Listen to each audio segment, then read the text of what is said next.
Aujourd'hui, j'aimerais vous raconter une histoire plutôt inspirante. Cette histoire, c'est celle de Simon Sinek et de sa découverte assez révolutionnaire du cercle d'or. Il était une fois un jeune consultant nommé Simon Sinek. Il était passionné par le comportement humain, par les questions de leadership. Et un jour, alors qu'il observait les entreprises les plus prospères, les leaders les plus inspirants, il remarqua quelque chose de surprenant. Simon réalisa que les leaders les plus influents et les entreprises les plus durables ne se concentraient pas uniquement sur ce qu'ils faisaient ou comment ils le faisaient, mais sur pourquoi ils le faisaient. Cette simple question, pourquoi, est devenue leur étoile du berger et a guidé chaque décision et chaque action. Intrigué par cette découverte, Simon se plongea dans des recherches, des réflexions, et c'est ainsi qu'il développa le modèle du cercle d'or. Et oui, le modèle du cercle d'or, cet outil puissant qui permet de clarifier une mission, des méthodes et des objectifs pour toute organisation ou tout être humain. Le cercle d'or, il se compose de 3 cercles concentriques. Au centre, le pourquoi, qui représente la raison d'être. Ensuite, le comment, qui symbolise plutôt les méthodes, les pratiques. Et enfin, le quoi, qui symbolise les résultats, les produits, les services concrets et visibles. Alors chez GoLearning, on utilise ce modèle quasiment tous les jours pour inspirer, pour guider les équipes et les projets. Et aujourd'hui, on va voir comment appliquer le cercle d'or à une réunion d'équipe, à un projet, et on va prendre l'exemple d'un projet de changement d'outils informatiques. Alors, si on regarde comment le cercle d'or il peut nous aider à transformer notre approche et à atteindre nos objectifs de façon harmonieuse et collective, allons regarder pour l'instant le pourquoi. C'est notre étoile du berger.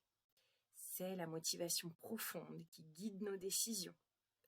Par exemple, pour une réunion d'équipe, le pourquoi, ça pourrait être de renforcer la cohésion et d'améliorer la collaboration.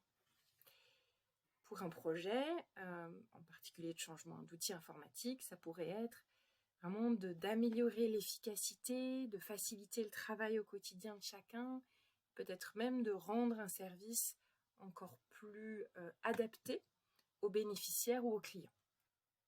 Voilà, en tout cas, un aperçu du pourquoi. Il reste ensuite le comment. Et le comment, c'est vraiment le chemin. Le chemin qui nous permet d'avancer et qui inclut des méthodes et des pratiques que l'on utilise pour atteindre nos objectifs. Lors d'une réunion d'équipe, on pourrait par exemple utiliser des ateliers interactifs, des discussions ouvertes pour favoriser l'engagement. Dans le cadre d'un changement d'outil informatique, on pourrait par exemple organiser des sessions de formation, de consultation ou des présentations qui permettent d'y voir clair. L'idée étant de pouvoir assurer une transition en douceur. Et puis il reste le quoi. Le quoi, c'est notre île à l'horizon. Ce sont des produits, des services, des résultats concrets, des objectifs visibles que l'on cherche à atteindre et qui nous permettent de nous dire « ça y est, on a au moins une étape que l'on a atteinte ». Dans une réunion d'équipe, le quoi, ça serait par exemple de se dire à la fin de la réunion, chacun repart avec une vision claire des rôles et responsabilités de chacun. Pour un projet de changement d'outil informatique, ce serait, voilà, à tel moment, on a l'outil qui est mis en place avec des collaborateurs formés et qui se déclarent, pour la grande majorité, à l'aise avec l'utilisation.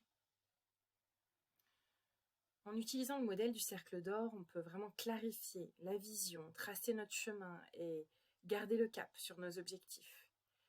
Ça permet de booster la motivation, ça aligne nos efforts et puis ça donne un sens à chaque contribution.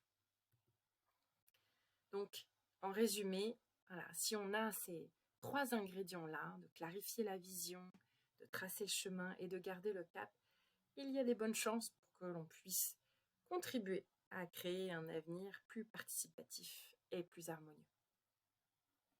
À bientôt pour de nouvelles aventures.